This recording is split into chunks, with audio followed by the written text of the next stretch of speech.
मंत्रालयामध्ये सीएम आणि डीसीएम मध्ये वॉर रूम वरून वॉर सुरू आहे का अशी चर्चा राजकीय वर्तुळात रंगलेली आहे। मुख्यमंत्री फडणवीस यांच्या मंत्रालयातील वॉर रूमच्या शेजारीच उपमुख्यमंत्री एकनाथ शिंदे यांचाही स्वतंत्र वॉर रूम असेल, तर मुख्यमंत्री फडणवीस यांच्या वॉर रूम मधून राज्यातील सर्व मोठ्या प्रकल्पांवर दररोज लक्ष ठेवलं जातं। मात्र आता याच वॉर रूमच्या शेजारी मंत्रालयातील 7व्या मजल्यावरच उपमुख्यमंत्री एकनाथ शिंदे यांच्याकडील विभागांचे स्वतंत्र वॉर रूम निर्माण होणार असल्याची माहिती सूत्रांनी दिली आहे। उपमुख्यमंत्री एकनाथ शिंदे यांच्याकडील नगरविकास, गृहनिर्माण आणि एमएसआरडीसी विभागातील मोठ्या प्रकल्पांवर या वॉर रूम मधून लक्ष ठेवलं जाणार असल्याची माहिती सूत्रांनी दिली आहे।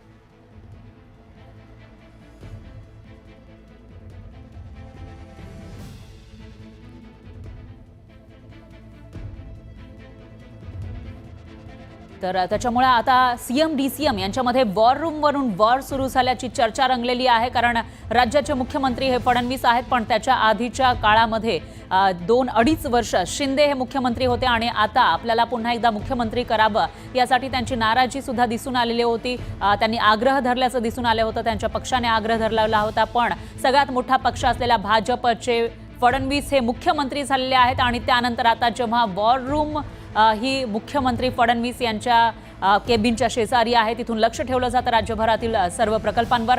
त्याच वेळेला डीसीएम शिंदेंना सुद्धा वॉर रूम हवी अशी माहिती समोर येते। त्यामुळे 7व्या मजल्यावरच आता डीसीएम शिंदे यांच्यासाठी सुद्धा एक वॉर रूम बनवली जाणार असल्याची माहिती आहे। मंत्रालयामध्ये 2 वॉर रूमची गरज काय असा सवाल यामुळे उपस्थित होतोय।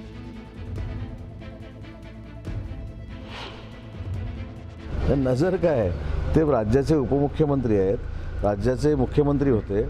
ज्या पद्धतीनं वॉर रूममध्ये अजितदादांची देखील वॉर रूम आहे, म्हणजे आपल्याला माहितीसाठी एक सांगतो, कालच वॉर रूममध्ये रत्नागिरीच्या मिरकरवाडा बंदराचा विषय होता आणि त्या बैठकीला मी ऑनलाईन उपस्थित होतो। त्याच्यामुळं शिंदे साहेबांनी एखादी गोष्ट केल्यानंतर स्वाभाविक आहे की ती बातमी झालीच पाहिजे। पण कोऑर्डिनेशन रूम म्हणजे काय, जे प्रकल्प आहेत ते लवकरात लवकर महाराष्ट्राचे पूर्ण व्हावे, याच्यामध्ये जर एकनाथ शिंदे साहेब पुढे पाऊल टाकत असतील तर खरं तर आपण सगळ्यांनी त्याचं स्वागत केलं पाहिजे। यांच्यामध्ये तंगड्यात तंगडं घालण्याचा कार्यक्रम सुरू आहे। एकनाथ शिंदेने मला शहाणपणा शिकवू नये। एकेकाळी ते माझे अत्यंत घनिष्ठ मित्र आणि सहकारी होते।